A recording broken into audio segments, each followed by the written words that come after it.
Hey Nintendo fans and collectors, this is Lithium017 from my channel Nintendo Collecting 101, bringing you collecting tip number 36. This one's called Guides.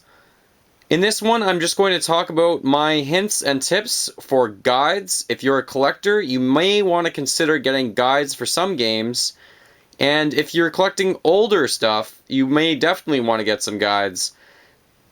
Recently, a lot of the guides are available online. You know, you can get everything online. It can answer everything for you. So, you would only really want to get a guide when you're a really big fan of the series, or you just really enjoy reading a guide rather than looking online. A lot of the times when you buy a guide from EB Games or GameStop, they offer it at 20% off when you're buying it with the game, especially when it's new. So, I buy a lot of my guides that way, or I buy a lot of them online. I have a few other guides, but I just pulled out all the ones that are actually relevant, I think, that I really like. And I'm just going to discuss when to buy guides and when not to buy guides. As you can see, I have an excessive amount of Zelda strategy guides. I have the Paper Mario series and a few of the Mario and Luigi. I'm missing the newest one, Bowser's Inside Story. Along with a few other ones, Perfect Dark, Star Fox, Pokemon, Metroid, Pikmin, Donkey Kong, Resident Evil 4, and I have the 3 original Donkey Kong Country strategy guides as well.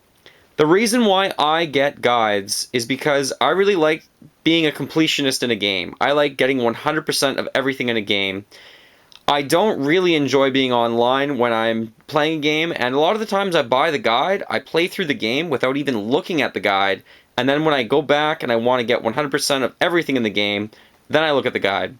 So the first guide I ever bought was this one, Paper Mario. I'm going to try and pull it out.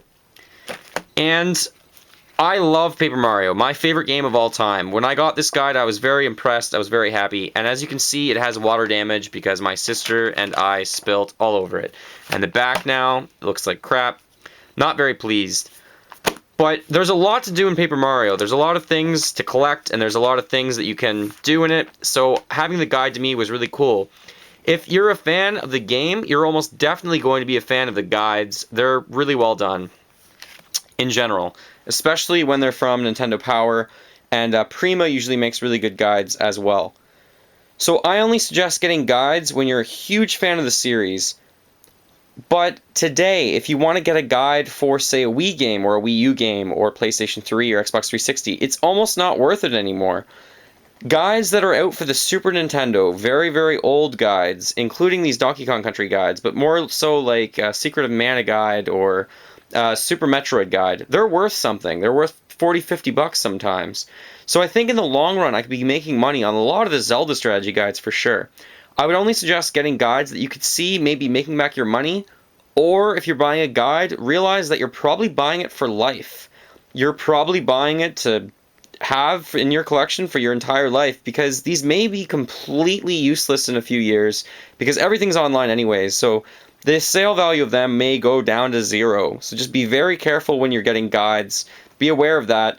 But for older games and for games of big series, I almost feel like I can't go wrong. And I keep getting the Zelda guides, including the Zelda Skyward Sword strategy guide, just because I have almost all of them. I think the only Zelda guides that I'm missing are Zelda 1, Zelda 2, Link's Awakening, and Phantom Hourglass. I have 3 for Wind Waker, which you can kind of see here in the middle of the screen. It's excessive. So I'm going to keep probably getting the Zelda guides because I'm just a big fan of the series. But if you're starting to get into guides now, maybe only get older ones. I would not suggest getting the newer ones for newer consoles. I just don't see them usually maintaining their value over the long run. Get them if you're a huge fan and you want to keep them for your entire life, which is almost everything I have in my collection. That is collecting tip number 36, guides. Another thing that I could just suggest when you buy a guide, buy one that has a free poster in it. Usually the free poster is worth something. You can cut it out and put it on your wall if you want to.